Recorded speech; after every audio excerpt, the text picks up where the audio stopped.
The Coffee Rebellion. How one man turned a yard sale dispute into a community triumph. It all started with a single jar of honey sold for $8 at a yard sale. That's what turned my quiet 6-acre ranch into the epicenter of a neighborhood war nobody saw coming. I'm Jack Thompson, a guy who thought he'd found peace in Willow Creek, a small Colorado town where the mountains hug the horizon. But when the local HOA president decided my yard sale was a crime against community standards, I learned a hard lesson. Some people don't fight with fists, they fight with clipboards and a hunger for control. What happened next? Let's just say I brewed up a plan that flipped the script and changed Willow Creek forever. I'd moved to Willow Creek for the open land and the kind of air that makes you feel alive.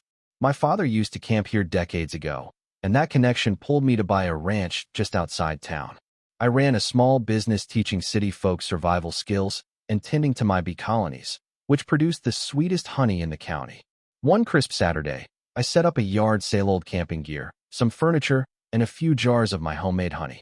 It was the kind of morning when neighbors waved and the world felt right. Until Margaret Hayes showed up. Margaret, the president of the Willow Creek Homeowners Association, didn't wash. She stormed in, clutching a black binder like it was a grenade. Her voice cut through the chatter. This is a violation of our community standards. She waved at my tables like they were a crime scene. Neighbors froze, one holding a honey jar, another shrugging like he'd seen this before. I set down my coffee and tried to stay calm, like I do when teaching folks how to handle a bear encounter. Ma'am, it's just a yard sale.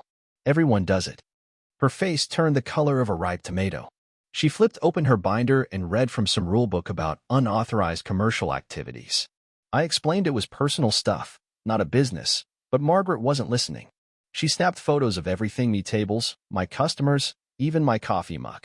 You're running an illegal retail operation, she declared, like I was smuggling contraband. She slapped a $50 daily fine on me and promised legal action if I didn't shut down by sunset. As she strutted back to her SUV, parked in front of the HOA office across from my ranch, I realized this wasn't about rules. It was about power. That office gave her a front row seat to my property, and she used it like a sniper's nest.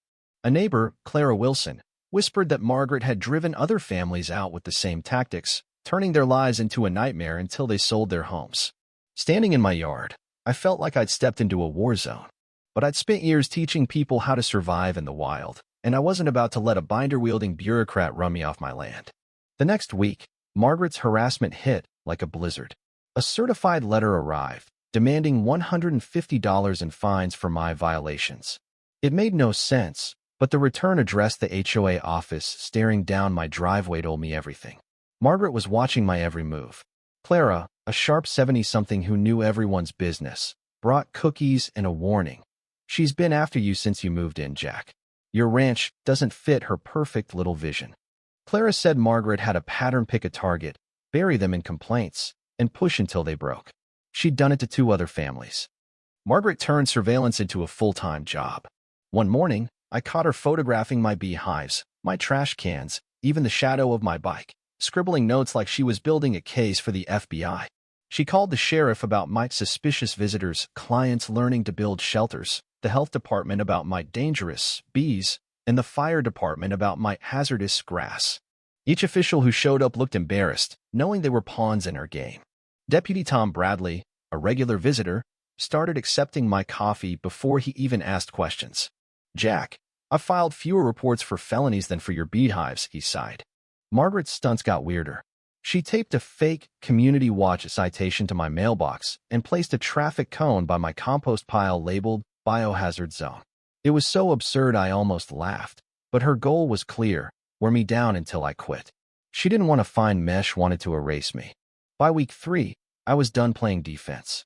Sitting on my porch, staring at Margaret's office window, I noticed something. Her glass-walled command center let her watch me, but it also let me watch her. She'd built herself a cage, and I was about to turn on the spotlight. My survival training taught me that the best way to beat a predator is to outsmart it. If Margaret wanted commercial activity to complain about, I'd give her something real. I dug into county regulations and found gold. My land was zoned for agriculture, and since I kept bees, I could legally sell coffee as long as it included a spoonful of honey. Better yet, I could open a retail operation with the right permits. The plan hit me like a thunderbolt: a drive-through coffee shop right by the road. where every customer would pass Margaret's window. It'd be legal, profitable, and the perfect way to drive her nuts. I spent days planning. The county clerk, thrilled to support a local business, walked me through the permits. I picked a spot on my property that guaranteed maximum visibility from Margaret's office. When she saw me measuring the land, she marched over, demanding to know what I was doing. "Just improving my property value," I said, smiling. Her confusion was delicious. I hired a local contractor, Mike, who grinned when I explained the plan. "You're building a coffee shop to mess with her?" "Man, I've dealt with Margaret for years. This is going to be fun." Construction started fast, and Margaret's desperation grew. She handed out flyers claiming my shop would kill local bees, ironic, since I was the beekeeper, and held an HOA meeting about coffee aroma pollution. 3 people showed up, including Clara, who said Margaret ranted to an empty room about caffeine's threat to squirrels. The day I submitted my permit application, Margaret lost it. She stormed the county office, grilling staff with questions like, "What if the bees sting customers? And can we ban caffeine as a controlled substance?" They escorted her out after 2 hours. My permit sailed through, and construction hummed along. Neighbors started dropping by, excited for a local coffee spot. Clara brought muffins for the workers, and even quiet folks I barely knew said it was time someone stood up to Margaret. The grand opening of Thompson's Honey Brew was a Colorado dream. Clear skies, mountains glowing, and a line of cars snaking past Margaret's office by 7 a.m. I'd advertised free coffee Friday, and the community showed up in droves. Moms, firefighters, even the mailman, joined the parade, all driving right under Margaret's nose.